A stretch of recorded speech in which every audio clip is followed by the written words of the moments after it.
Great day, second grade students and families. Thank you for joining me today with this video. As you know, today we have our inclement weather where we are going to be remote and possibly not here at the school. So I wanted to make sure that my second graders and all second graders had something that they could work on during this snow day. Okay? So what we're going to do today is a couple simple activities that you can work on at home during the snow day while maybe your older brother and sister are on Zoom doing remote learning, or something that's just a little added challenge for each and every one of you. So today we're going to be doing some reading, we're going to be doing some math, and a little bit of social studies too. So let's go ahead and get started. Now, as you know, these videos are called asynchronous days, which means pretty much the learning is up to you. So I'm going to present you with information and things that we're going to do today that will hopefully help you and have some fun at the same time. So let's start with some ELA today. Okay, so in our ELA section today, we're going to be doing two things during this time. Now, all you need for materials is a pencil and your journal, or a piece of paper, or something you can write in, okay? Now, if you look right here, you will see this is an activity dealing with nouns. So what you're going to do on your journal paper is you're going to make a chart with 3 columns, okay? As you can see, these 3 columns say people, places, and things. And that's our definition of what a noun is. So what I want you to do is take a look at the list here at the bottom, and what you're going to do is you're going to write on your list if the word is a person, a place, or a thing. So let's take a look at our first word. It's grandma. All right. Would that go on the people, places, or things? Very good. We put it under people. So under your people list, you are going to put grandma. Let's look at the word underneath it. Country. Is country a people? No. Is country a thing? Well, it could be. Is country a place? That's probably the best place to put it, isn't it? So what we'll do is take country and write it in our chart. Let's do one more. Let's go one more down. We have the word tree. Well, we know tree is not a people. Is tree a place? Well, it could be. But if you look right there, tree is a thing, isn't it? So we'd write tree on the things list.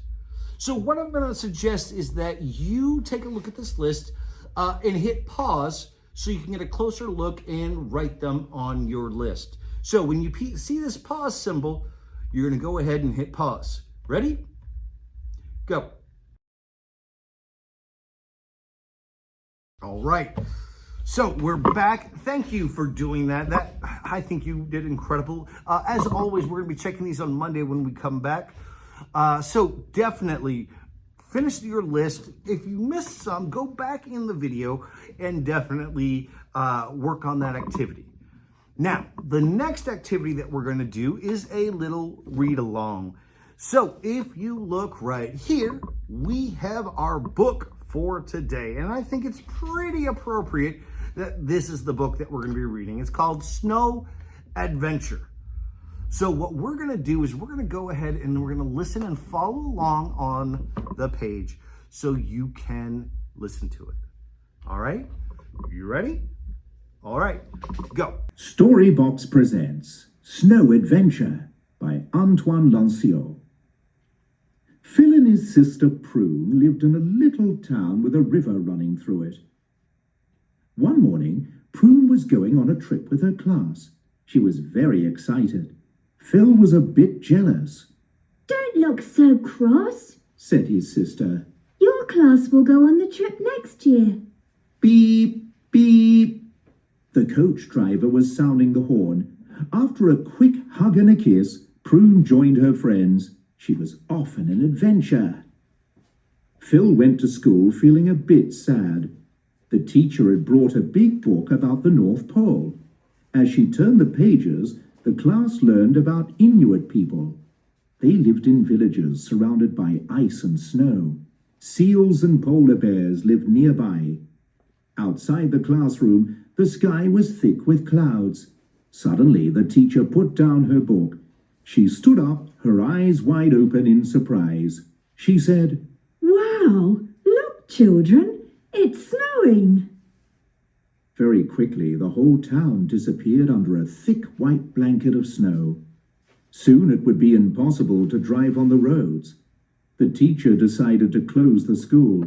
Phil's parents came to fetch him. It was snowing so much that Phil could hardly see out of the car windows. Then suddenly, bump! The car hit something. It was a sledge pulled by dogs. An Inuit family had been travelling on the sledge. "Oh dear!" cried Phil's dad, getting out of his car. "Are you all right?" Luckily, nobody was hurt, but the Inuit family were not at all happy. Their sledge was broken.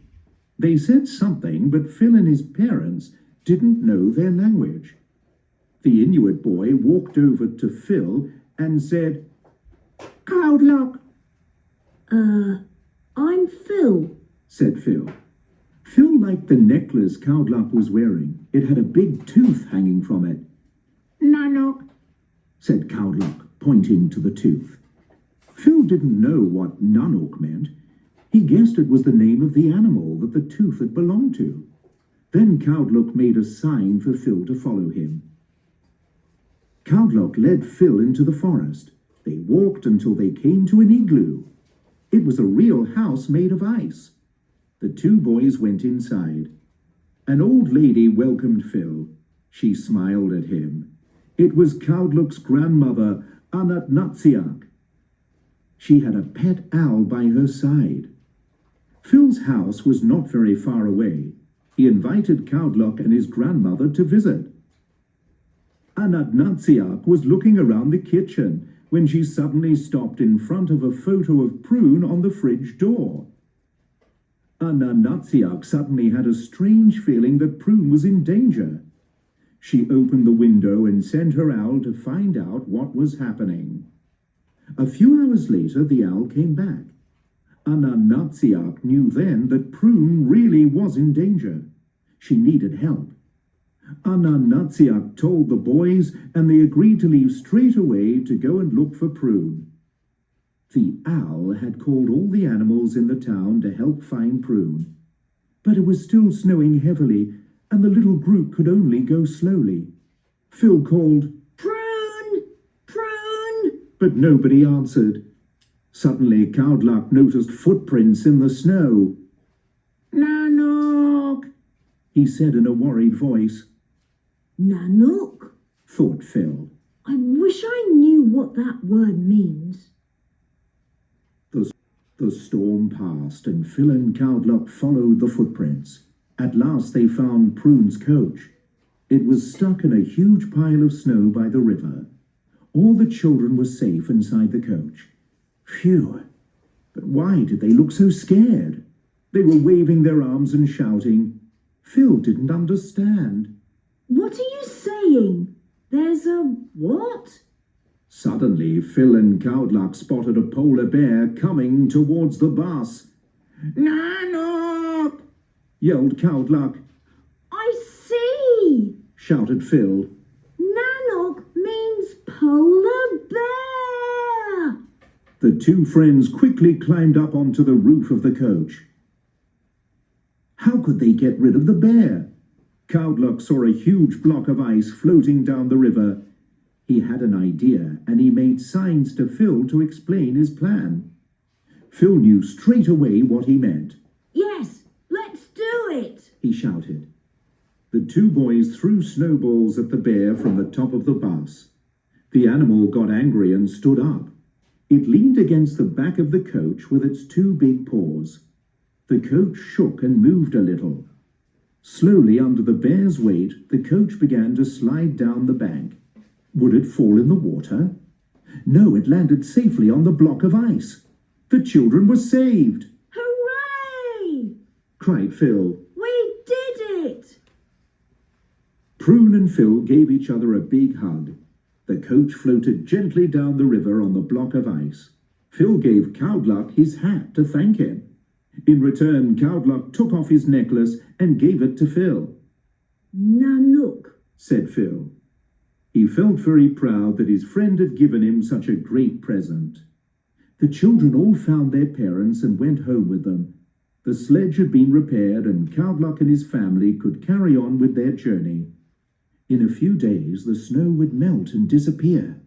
But Phil would never forget Cowdluck. The end. All right, great story. Absolutely perfect for something like today where we don't have the best kind of weather. So what I'd like you to do, if you don't mind, is this. I would like you to create a story map on the back of your chart. Chart we just did for plural for nouns. I would like you to let me know what the setting is, who are the characters, and what happens in the beginning, the middle, and the end of the story. And if there's a lesson that you think you learned from this, go for it. So you're going to put this on the back of your paper. Now, the great thing is if you need to go back in the video and re-listen to the story, you can. If you need to check for your spelling, guess what? You can go back in the video and check for that spelling. All right? Ladies and gentlemen, good luck with the read along, and thank you for reading along with us. Now in math today, we have done such an incredible job lately with our addition. We're moving on to subtraction, and I want to give you something today that is going to be very, very simple. So on the next page in your journal or on a separate sheet of paper, I would like you to rewrite these problems. Now, here's the thing. How you solve these problems are going to be up to you. Now, we have talked about a number of strategies, from our place value charts to tallies to number lines. I want to see which way you feel most comfortable solving these problems.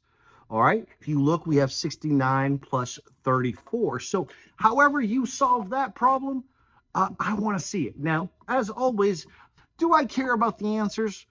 Well, kind of, but I kind of already have the answers. What I'm going to be looking for on Monday is what method or what strategy did you use to solve these? And I can't wait to see it. So what I'm going to do is this. I'm going to leave this up and put this up, and I'm going to put the pause symbol. We know what to do when we see the pause symbol, don't we? We hit that pause button and we copy down our math work. Okay, so ready, set, pause.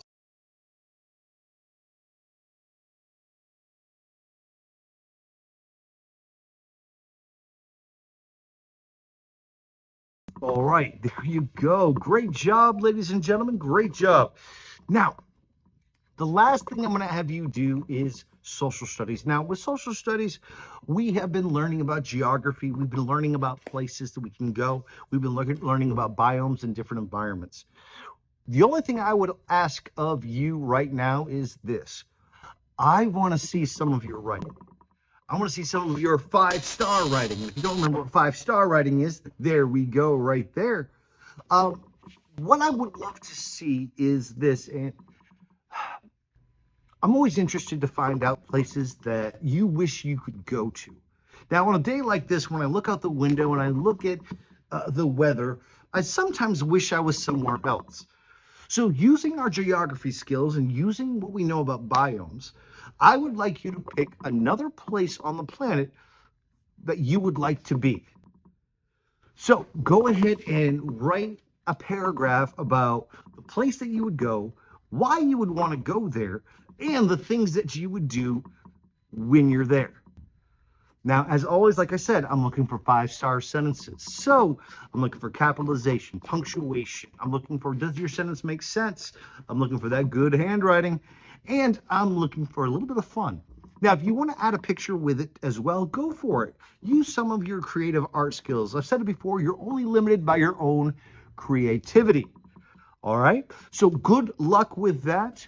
Remember, it could be anywhere on the planet, any biome, any environment, any place, any continent. But just go ahead and write and have some fun with it. Now, ladies and gentlemen, that is it for our asynchronous day number 1. It may seem like a lot of work. It may not seem like enough work. But most of all, ladies and gentlemen, stay in, be safe. We miss you, and we cannot wait for everyone to be back together and learning. Now, like I said, if you have any questions about some of the assignments and some of the things that we put in this video, definitely go back through the video, find the assignment, find the work that's on there, and we can get this done together. All right? So, ladies and gentlemen, have a great weekend. Be safe, and I'll see all of you when I see you.